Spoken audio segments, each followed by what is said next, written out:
My name is Wright. I am the voice of reason. I speak for the Last Crusade. Previously, we looked at strategies to reclaim the enemy's seats of subversive power, namely, in the press and in the popular entertainment. The enemy position there is strong to the point of overwhelming. To recapitulate, one of the few weaknesses the enemy has is that in order to be subversive, the enemy must act in a tacit, indirect, and deceptive way, operating slowly, never revealing their true purposes. Hence, our opposition can be open and can operate swiftly. Among the first things to do is for the rich on our side to buy the newspapers that currently publish no news, and also for the poor on our side to boycott popular entertainment that currently is unpopular and does not entertain. Cutting into other sources of revenue, however, requires legal changes, and dwindling their number of supporters requires a change to the schools and to the culture in general. So much for subversive power. In coercive power, there are two seats: the political world, which I here call City Hall, and the economic world, dominating this age by an entrenched plutocracy, which I here call the marketplace. We turn now to ponder how to reclaim the political world. In the political matters in America, the corruption does not work by subversion, but openly, by vote. Nonetheless, the needed crusade of reform will be slow, requiring persistence and patience, as does a siege, or as does a Cold War. To recover City Hall requires a new breed of citizen politician to replace the machine politics and the career politician and permanent cronies. We need citizen legislators. We need a new vision. This requires a change in the culture. The consensus of what is the proper role of government needs to change from the ideal of a compassionate nanny to that of an indifferent night watchman. The idea is that it is the duty of a wealthy and influential citizen to sacrifice 2 or 4 or 6 years of his career to serve the public, and then as Washington returning to the farm, to take up honest labor once again. This was the old idea, and it has to return to become the reigning idea. The self-made men among the pilgrims and pioneers needed no encouragement to take charge of their own affairs, nor was the idea of self-government alien or terrifying to them. Everyone pulled his weight, and those in need were helped by local church and charitable brotherhoods. Once, the citizen was king. Through a long and slow process of corruption, the citizen has been tempted no longer to guard jealously his royal prerogatives. The sovereign power has passed from the people to a self-appointed, satanically proud, and morally subhuman elite who have promised to nurse and coddle every scraped knee and fill every empty coffer in the nation, all at the expense of the rich. But it is a trick, for they are the rich. The tax laws are organized to place the burdens on the middle class, which is ever the dream of the socialist nomenclatura to wipe out. When the middle class is wiped out, there is no one to hire and no one to offer goods to the lower class. This halts all hope of upward progress. All are reduced to hopeless serfdom, forever beneath the grinding boot heel of a permanent upper class. No more self-made men. No more fortunes made through hard work. No more opportunity. See Cuba or Venezuela or Soviet Russia or Red China for details. Such is the sick dream of socialism. They are dangerously close to culmination. The era of eternal poverty is perhaps a generation away, perhaps a decade, perhaps less. The fault is ours. One vote by one vote, we let the elite lure the crown out of our hands. It is time for the sleeping king to awake and return to his duties. Of all parts of the Last Crusade, the crusade to recover our political power and to take our country back is the one where the discussion of strategy beforehand is the least needed, due to the rapidity of changes on the ground and due to the need to attack where the enemy is weak, leaving their strengths for confrontation for later decades or later generations. The demographics of fertile Christians, those whose womenfolk regard motherhood as sacred a vocation, not as a shame, against the unhappy feminists and witches who murder babies in the womb, ensures an increase in our seed over time, provided we cease to allow creatures who hate us to raise and educate our children. Let none be shocked that this crusade demands an engagement across generations. the process will of necessity be slow, and this is for two reasons. First, the American federal system is designed with checks and balances to prevent sudden changes of the laws and institutions, so that only a movement with a steady purpose operating over decades can lawfully introduce permanent changes. Second, politics is downstream of culture. If put to a vote in the current day, even such ancient and objectively beneficial institutions as the Supreme Court or the Electoral College would fail of their object. The majority of voters in America neither understood nor revere our current system of government. Until the current generation dies off and is replaced by a more enlightened generation, educated by honest and decent teachers, and entertained with shows and games not designed to corrupt the youth, there is little hope of returning to the lost American greatness in the political sphere. Nonetheless, if a devoted minority of patriotic Christians maintains a manly and steadfast activity of political reform over decades, the indifferent majority might well be drawn up along in our wake. I name Christianity as needed for at least the leadership and main strength of this crusade, albeit, obviously, men of goodwill of all denominations and faiths are welcome. My point here is the Crusaders must be motivated by otherworldly motives, that is, by acts meant to please heaven, not in any expectation of any worldly reward or worldly result. This is a religious crusade because the enemy is likewise motivated not by any worldly hope of success, but by a sick ideology, which is an ersatz religion, a satanic parody of religion. Communists and socialists and social justice warriors battle against what to them seems like overwhelming odds, with no proposed end in sight, against things by rights they have no hope to reform. Nonetheless, decades and generations of the enemy have battled on and on. We can do no less. Certain victories, to be sure, will arrive more rapidly. It is said that to boil a frog can be done without a creature noticing, if it's done by sufficiently slow increments. But to plunge him into an icy mountain stream and shock him awake requires remarkably less time. Nonetheless, the corruption is wide and deep, and it is vehemently defended by those whose lives and livelihoods depend on it, not to mention their self-esteem, their worldview, and indeed the secular idols they worship. All these things depend on the continuance of the corruption. Since a segment of this corruption is not merely evil but illegal, perverse, and satanic, some of the leadership of the enemy have little hope of escaping jail or execution, should their works be brought to light. Therefore expect the enemy to be full of wrath and fury, for they know their time is short. The servants of the enemy control one of the two political parties in America wholly, and the other partially, and the permanent bureaucracy is entirely theirs. Among these unelected bureaucratic powers centers is the Federal Reserve Board, which can inflate the currency at any time, for any reason or no reason, creating booms and busts, recessions, and depressions. Moreover, recent events have made it clear that the law enforcement and intelligence services have been compromised, as has the Internal Revenue Service. A needed victory in the political world is the abolition of the public school system. Public money we pay for private schools has drawbacks, but the federalized public school system is an abomination, whose demerits are too obvious to need any recitation now from me. And this is but a minor needed victory. Greater efforts are demanded to reach loftier goals. Having the states call for a congressional congress under Article 5 should be the focus of the majority of the political efforts over the next several decades. Amending the Constitution is a dreadful step, and all men who are traditionalists and conservative by nature must abhor it.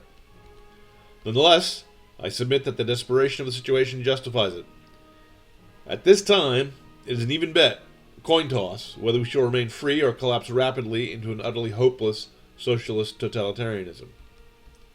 Serfs, toiling in any slave state in the world hitherto, have always clung to the hope of escaping to the West, to America. If America falls, no other power in the world will stand. There is nowhere else to go.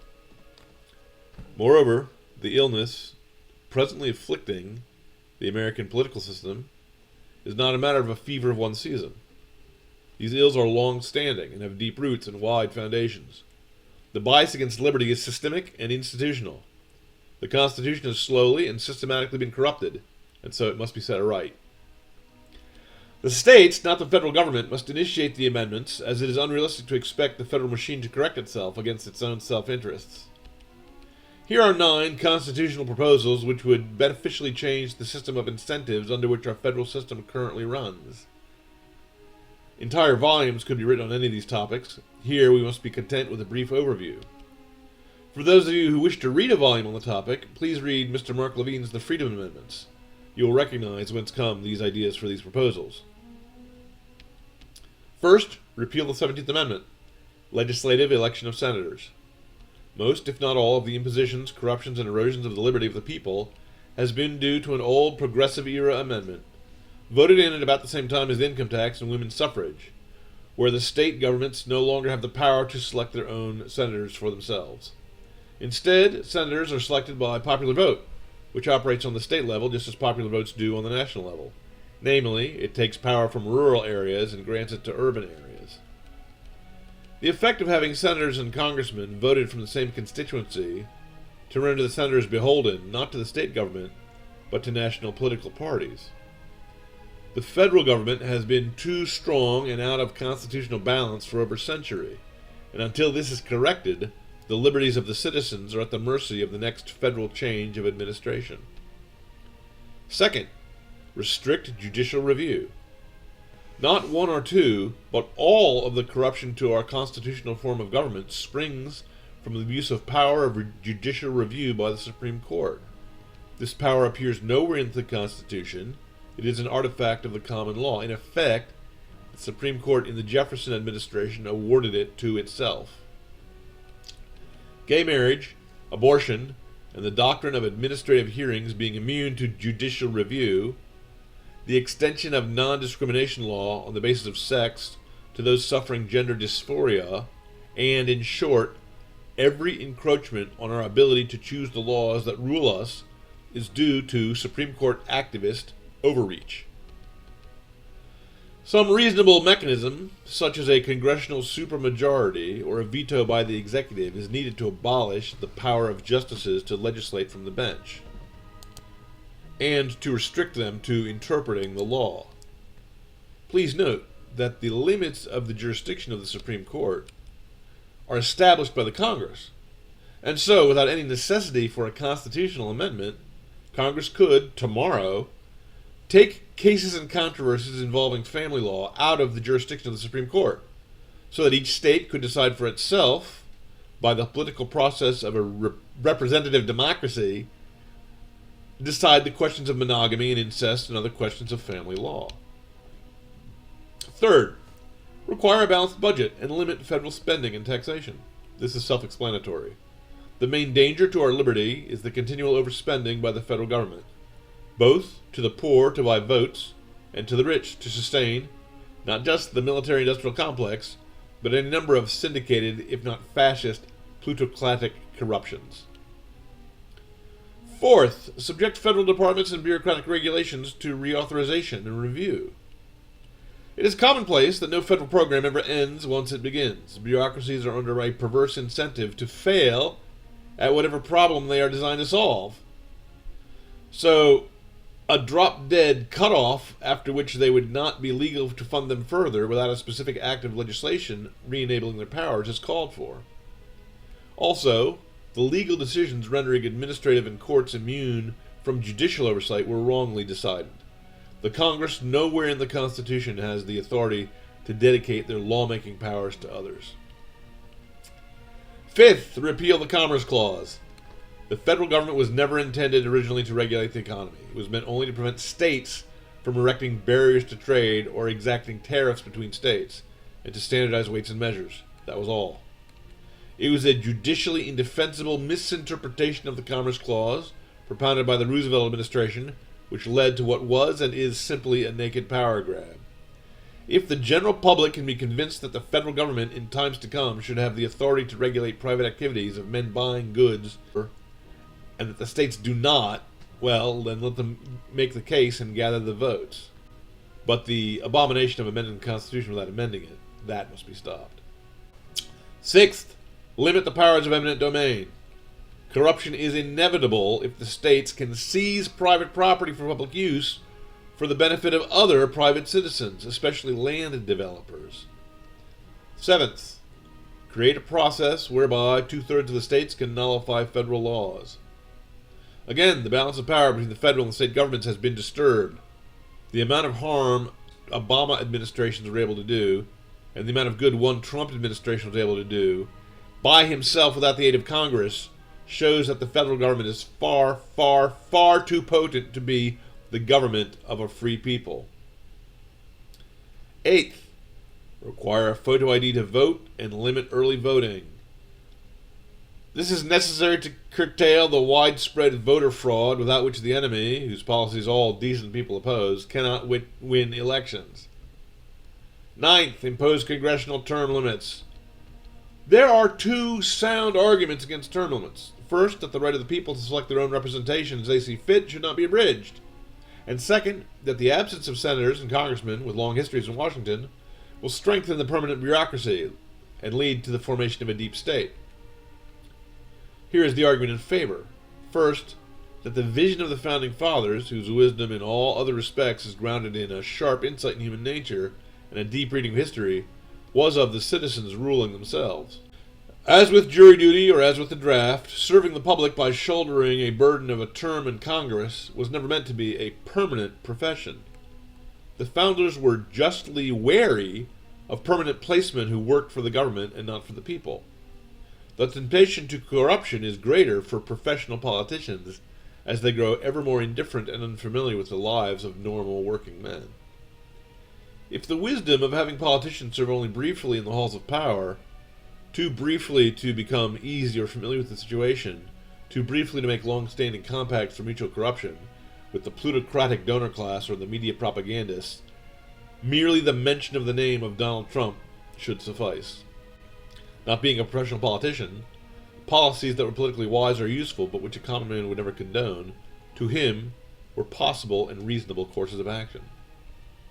Recognizing Jerusalem as the capital of Israel, for example, is something that has been a campaign promise uttered by each and every candidate for president since before I was born, and that is many a winter long gone. Not being a politician, Trump did so. Or if Trump is a distasteful example to you, please consider the example of George Washington. Not only did he renounce a crown when it was offered to him, he left the office of president after 2 terms, setting a precedent and a tradition that was followed by all the presidents thereafter, until Roosevelt, who, being a progressive, trampled on tradition and became in effect president for life. Or consider this example of Mr. Steny Hoyer of Maryland. He has been in politics since I was 6 years old. He is now 80. During all that time, he has never had a civilian job. He is still serving in Congress. Some 30 years ago, I interviewed him for the local newspaper. I was a cub reporter, recently graduated from law school, and naive enough to believe that politicians knew something about law or something about economics. His was the first voice I ever heard utter aloud the idea that increasing taxes does not deter productivity. To this day, I am rather shocked at the vast, cavalier, and insolent ignorance he displayed, but I console myself by thinking either he misunderstood the question or I misunderstood his answer. Nonetheless, the greasy, cheerful, jovial, unctuous, soulless, fish-eyed spiritual deadness of the man made a deep impression on my younger self, and I have seen nothing in the decades since to revise my opinion upward. But let us assume I have judged harshly. I urge you to examine the long-standing professional politicians from your own area. Look at them closely. What kind of man seeks out a career of this kind? What type of behavior is rewarded, and lucratively, by a politician who successfully seeks votes and raises funds? Now, even before the Constitution is amended, certain legal battles can be fought and won, since in effect the limitations on the federal government are dead-letter law if the Civil Rights Act is not repealed. What will it matter, say, if senators are appointed rather than elected, or if the federal budget is balanced, if a citizen can be harassed by federal thought police for failing to cooperate with acts forbidden by his religion? What is the point of the First Amendment if any word or deed or peaceful assembly can be decreed discriminatory against yet one more group of previously unknown identitarian victimologists who now claim, as a matter of equal right, All of society must applaud, flatter, and support whatever bizarre and unnatural conceptions and practices form their sexual, moral, or mental deviance. No matter what its intention, the effect of the Civil Rights Act is to nullify the Constitution. The Civil Rights Act is the main source of an unconstitutional order that supersedes private conscience and local law, and has been so abused that, no matter what one thinks of its original intent or merits, the whole must be repealed. In the current system, where leftists cannot be fired or expelled for being left, but Christians can be fired or expelled for being Christian, is absurd and intolerable. The Civil Rights Act, in effect, grants the federal government authority to regulate the most minute interactions of businesses with customers and employees. The extent is unlimited. So much so that one Christian cake baker in a state can be sought out and hounded for a decade or more for his refusal to participate in the celebration of a mortal sin. Without the Civil Rights Act, the ability of the federal government to police the political opinions of investors, employers, working men, and customers would be of no force and no effect. Without the Civil Rights Act, there is no anti-discrimination lawsuits. And without those lawsuits, there is no cancel culture. Many businesses are not merely following this madness over the brink out of gormless cowardice, but because of an honest conviction. They would rather lose money than offend the false idol of political correctness. Nonetheless, the absence of anti-discrimination lawsuits would grant the ideologues losing money no cover and no excuse before the cold gaze of their shareholders. But there is a second way in which the coercive power of City Hall is intertwined with the economic power of the marketplace, who is an international cabal of ultra-rich families who do not have our best interests in mind. These fund a permanent donor class, who bribe and buy politicians with open insolence, and these politicians in turn use regulatory powers of government to extort funds and favors from the cabal. In a sense, they are one and the same, with career politicians moving to positions in media and law and lobbying firms and back again as one corrupt complex. For the purpose of analysis, we will deal only with the political side of the issue. Political donors are careful to select and back only one kind of man, that is, a man of less than manly forthrightness of character, a man whom they can lead.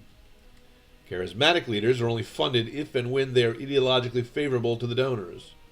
This is why the established political parties, with few very rare exceptions, consist of well-spoken or well-liked Democrats and mild-mannered Republicans who have no strong loyalties or driving passions. Only when the political machine ears can a candidate like Ronald Reagan or Donald Trump be elected to the Oval Office. Even fairly effective administrators like Richard Nixon, who strongly opposed communism, can be neutralized in office by the hostility of the press, or in his case, forced to abdicate. Note that no Democratic president facing a similar scandal or threat of impeachment flinched. President Clinton merely brassed it out shamelessly, and Barack Obama was protected from impeachment for his various crimes and unconstitutional acts by the same sort of passive, non-confrontational establishment GOP leadership which led to his election and re-election in the first place. No easy solutions present themselves here. Reformation of campaign finance to date has been counterproductive. A law making all such donations matters of public record is a possibility. Unfortunately, by making it a matter of law, in effect, the fox is being asked to guard the henhouse. The recent example of campaign finance laws being used by the Obama administration to send a political pundit and critic of the administration to jail is a warning of the drawbacks of inviting the law to investigate and enforce laws binding lawmakers. A healthy news industry, one not corrupt and not addicted to lying, is a needed precondition for reforming this area. Shall we reform the halls of power? We must begin with ourselves in prayer and fasting.